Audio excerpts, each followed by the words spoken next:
American democracy under pressure. It's my job to defend the president. President Trump and his allies try to delegitimize President-elect Biden's victory. Most Republicans stay quiet, but Democrats are alarmed. Republicans, get over it. Stop spending all your time spreading lies about the election. Meanwhile, the pandemic remains relentless. Biden's transition is stalled, and so is Congress. More people may die if we don't coordinate. Next. This is Washington Week. Once again from Washington, moderator Robert Costa. Good evening. Tonight, President Trump remains intent on using his executive power to overturn the results of this year's election. While the efforts led by his lawyer, Rudy Giuliani, have failed to gain traction in court, they are nonetheless testing American democracy. The latest gambit being pushed by Giuliani and Steve Bannon is an attempt to disrupt the Electoral College, which convenes next month. In short, there is a pressure campaign on state Republicans to refuse to certify President-elect Biden's victories. This all comes as this pandemic continues to ravage the nation. 250,000 Americans have now died from it, with outbreaks nationwide and hospitals strained. Joining us tonight are three top reporters to discuss it all. Peter Baker, Chief White House Correspondent for the New York Times. Asma, political correspondent for NPR and co-host of National Public Radio's Politics Podcast. And Paula Reid, White House correspondent for CBS News.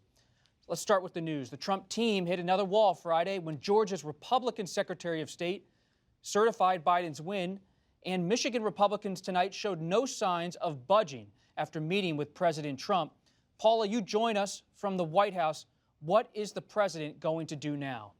What we've seen over the past week is a shift from this legal campaign that has been almost entirely unsuccessful to a campaign of political pressure. And nothing was a clearer example of that than today when two Michigan lawmakers came here to the White House to meet with President Trump. And he was expected to try to pressure them to try to flip that state, which of course President-elect Joe Biden won. But following their meeting with the president, those two lawmakers released a statement. They said, look, we've seen no information, no evidence that would change the outcome in our state. And they also notably said that they believe that this process should be free from threats and intimidation. Now, the president, we are told, is also possibly going to try to get some Pennsylvania lawmakers to come here, too. But it's clear, even if this pressure campaign was successful in a state or two, it would not change the electoral math for the president. There is no way to litigate or pressure his way to 270 electoral votes. Peter, the president stymied in Georgia, Michigan, perhaps Pennsylvania. What is the big picture here? You recently wrote that Mr. Trump is doing something that no sitting president has done in American history. Well, that's right. And I think this week was actually a turn even further toward the unprecedented when he moved beyond even just these sort of specious claims he's been making in court about non-existent fraud or fraud that isn't backed up by any evidence. Now he's turned toward trying to pressure the system itself to overturn the will of the voters. First by calling these Wayne County election officials, and now today, as we just talked about, the Michigan lawmakers. Now, in the end, I don't think it makes a difference. In the end, on January 20th, 2021, Joe Biden will become the president of the United States. Nothing we've seen so far indicates that there's going to be any change in that whatsoever. But in the meantime, he is ratcheting up the pressure, and he is putting enormous strain on the system, a system that relies on faith of the voters. And what's really remarkable about this is he has convinced a majority of his own voters, a majority of Republicans, that something untoward happened in this campaign. And that will be the lasting impact. He'll leave office, he'll go home, wherever he decides to go. But in the end, a lot of Americans who support Donald Trump will believe that something crooked happened in an election that his own Department of Homeland Security official said was the most secure election in American history. That lasting impact is an important point. President Biden next year would have to deal with that sentiment in parts of this country. Let's listen to President-elect Biden speaking to this moment on Thursday. He will go down in history as being one of the most irresponsible presidents in American history. It's hard to fathom how this man thinks. And it's hard to fathom I'm confident he knows he hasn't won and is not going to be able to win, and we're going to be sworn in on January 20th. Asma, what is the Biden strategy? Well, the Biden strategy is a bit of a glimpse of what you saw there. I was with Joe Biden a couple of times this week when he did take reporter questions, and there was this notion of, are you at all concerned that through this attempt to undermine the democratic process, that President Trump might try to be delegitimizing your own victory? And, Joe Biden was remarkably, at least publicly, optimistic, insisting that he did not think that that would be the end result. The Biden legal team has, been holding some briefings, and what we've been told is they have concerns that the rhetoric from the Trump team is no doubt very harmful to democracy, no doubt harmful to democratic institutions.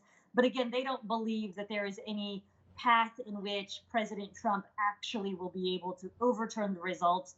The Associated Press has it that Joe Biden won 306 electoral votes.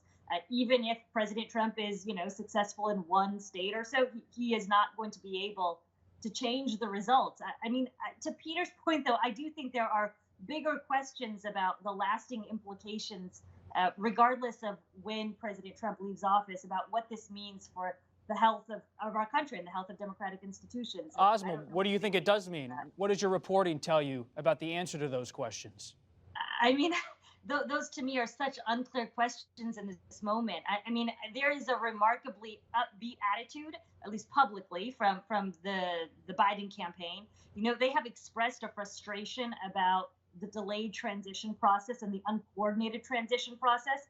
But, in terms of what that might mean for voters, for sort of civil discourse in this country, I would argue that over the last 4 years, if I look at my own reporting from 2016 to 2020, it has become remarkably more difficult as a reporter to do grassroots reporting in a number of communities. And I do worry that it will become even more difficult to have civil discourse if we can't agree upon basic information, and this certainly doesn't help. Paula, you laid out the state of play tonight at the White House, but I wonder, based on my own reporting, why the president is sticking with Rudy Giuliani. We saw the news conference this week. The president's not gaining politically. He's not gaining legally right now.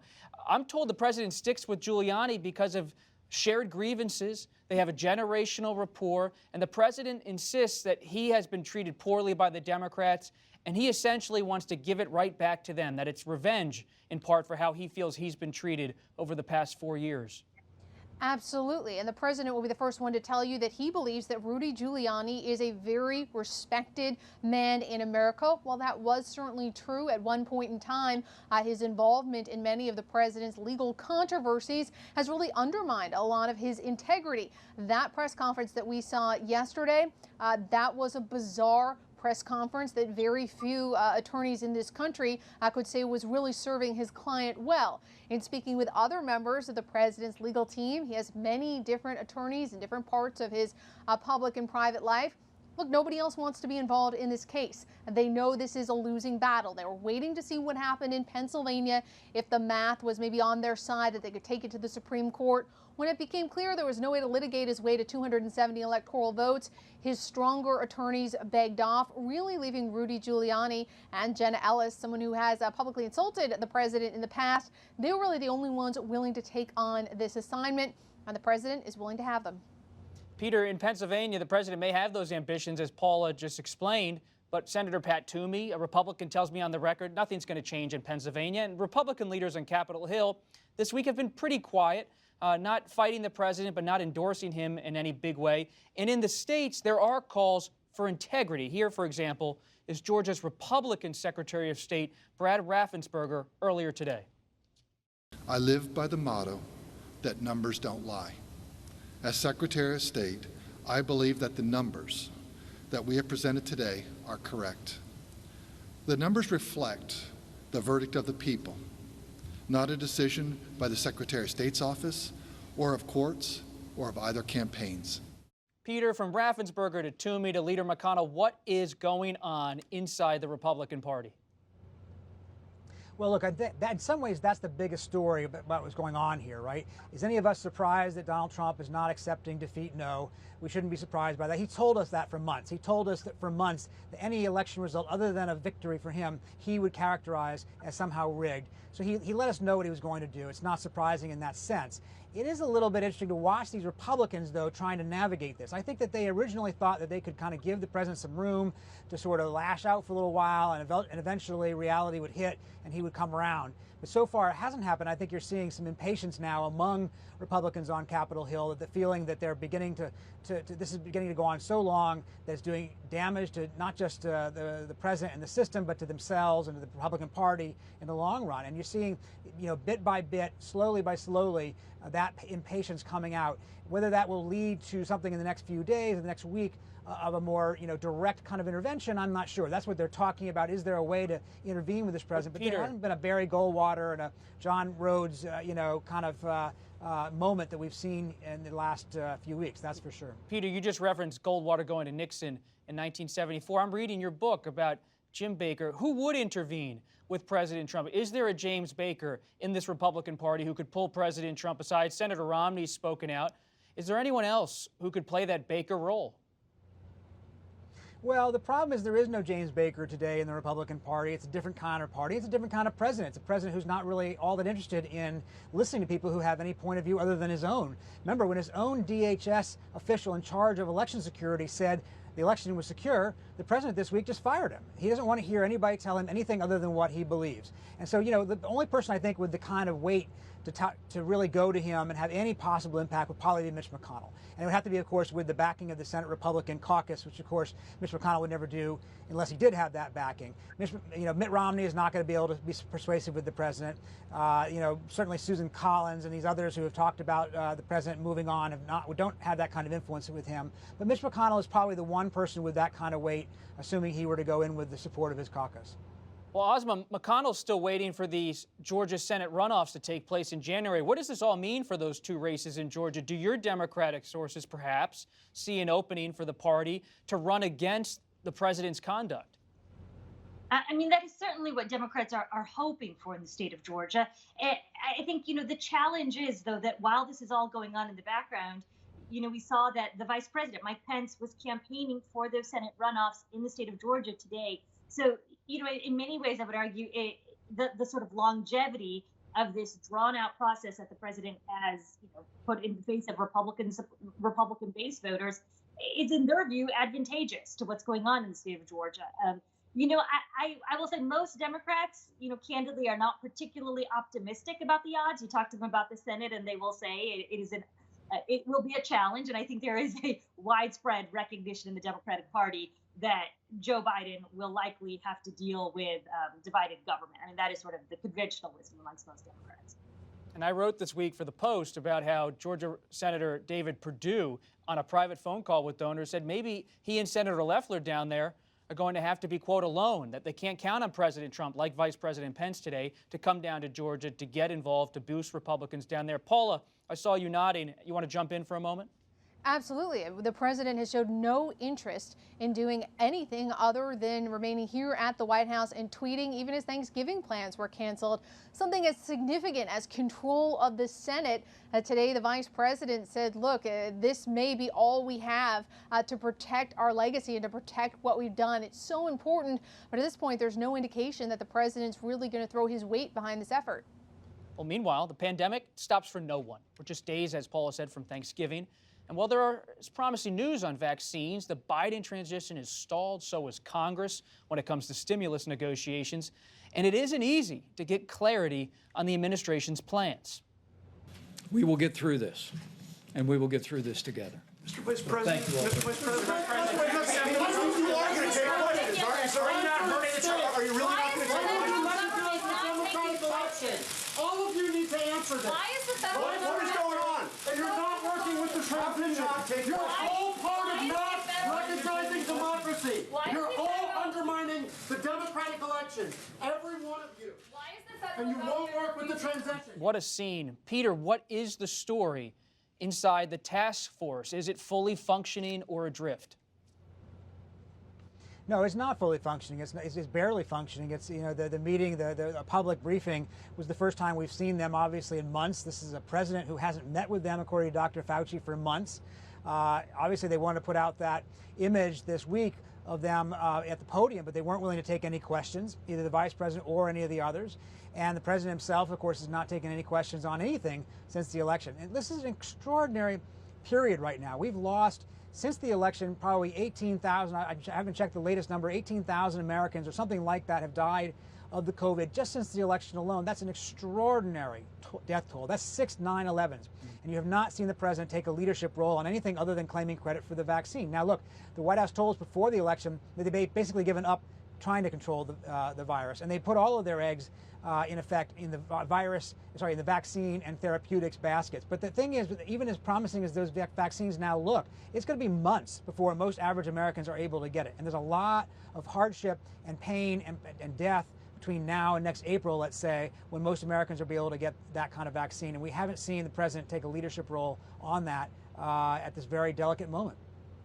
Asma, what about the stimulus? President-elect Biden met earlier Friday with Speaker Pelosi, Leader Schumer.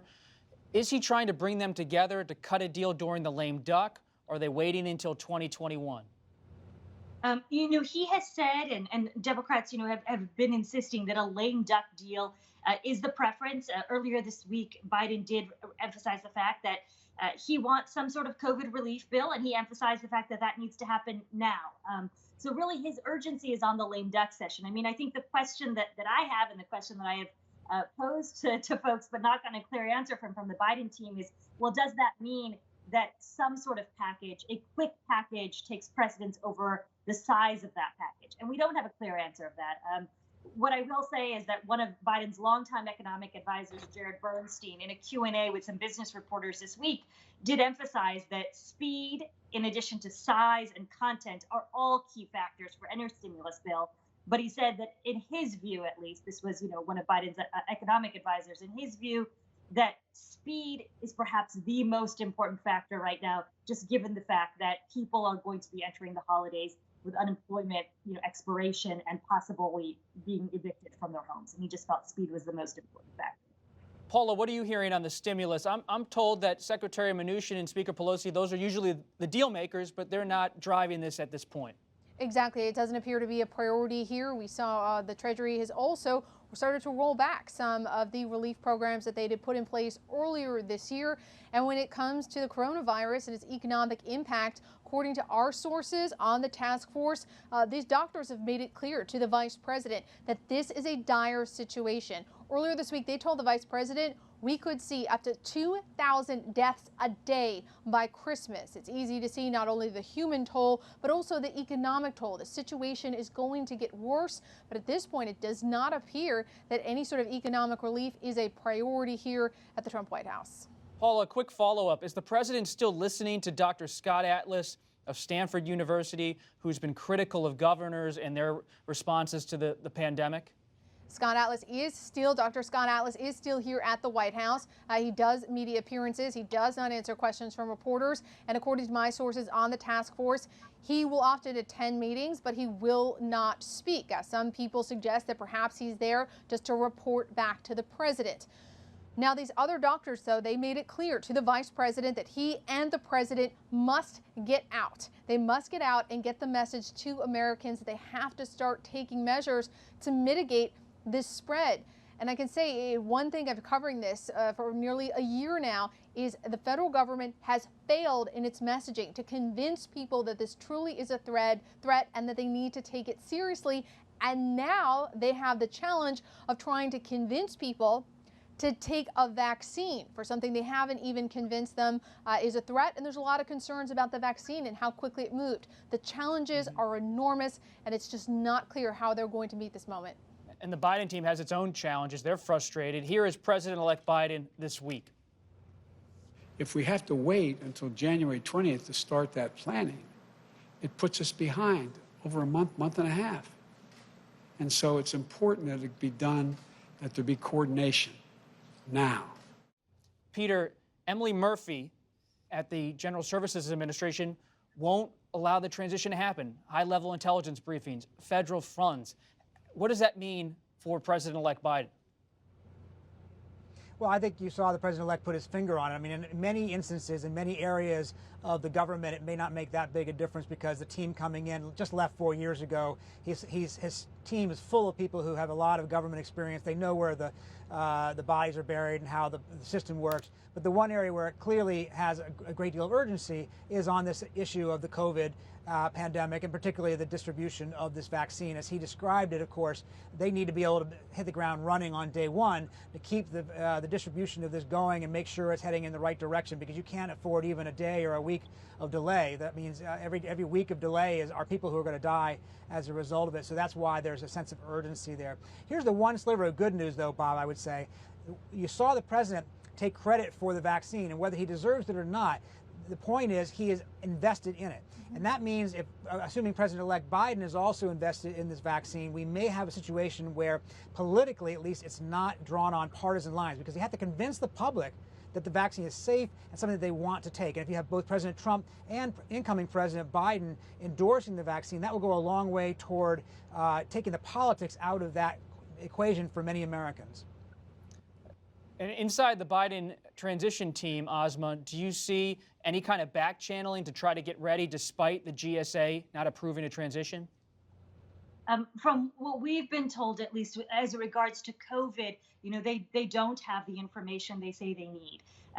One thing to Peter's point again is that he does, and he continues to work with a number of public health officials who were a part of the Obama administration. So there is expertise and know-how, but the challenge for them, they say, is that they don't have access to current real-time information. So they're relying on, say, the public dashboards that we all lay people rely on too for what's going on around the COVID crisis. So they don't have access, they're saying, to both vaccine deployment, but also clear information on, say, personal protective equipment stockpiles. And so they're trying to compensate for that in other ways. Earlier this week, Biden and Harris both met with a group of bipartisan governors, and they were able to get some information from those governors about what are some of the resource problems that they've had with the federal government and what are some of the stockpile concerns as well as vaccine deployment concerns. And so by speaking with governors, both Republicans and Democrats, they were able to get some of that information for us. And Asma, quickly, are we going to see any cabinet nominations next week? Joe Biden hinted that we might see a Treasury Secretary announcement somewhere around Thanksgiving. Paula, what are you looking for next week when you open your notebook? Well, I'm looking to see what the president is going to do with his pardon power over the next 2 months. I'm looking at this every single day. This is incredibly significant because long before we knew the outcome of the election, someone suggested to me that if the president did not win, given his significant debts and his enormous, really blanket power to pardon people or commute their sentences, that there was a danger there, that there could be a lot of grift happening here. So we're looking very closely if the president is trying to pardon any of his friends, preemptively pardon any of his associates or family members, or if there is any sort of exchange or grift for people looking for a pardon, looking for a commutation. I thought you were going to talk about maybe pardoning the turkey next week for That too. Thanksgiving. That too. We'll have to keep an eye out for that. As for me, I'll keep watching Leader McConnell. What's he going to do? When's he going to speak out? What is he going to say? Peter, we're going to have to leave it there, but we'll get to you in the extra and keep talking politics throughout all of this. Thank you so much for being here. That's all the time we have for tonight. Peter Baker, Asma Khalid, and Paula Reid, thank you so much for being here at Washington Week. And we'll keep taking you all as close to the news as we can. Our conversation continues, as I said, on our extra, on our social media and website. And before we go, I'd like to bid farewell to Washington Week's longtime Associate Director, Mary Frances Sirianni. After a great run at WETA, she'll now be able to actually relax on Friday nights during her retirement. Wish her all the best. I'm Robert Costa. Good night from Washington.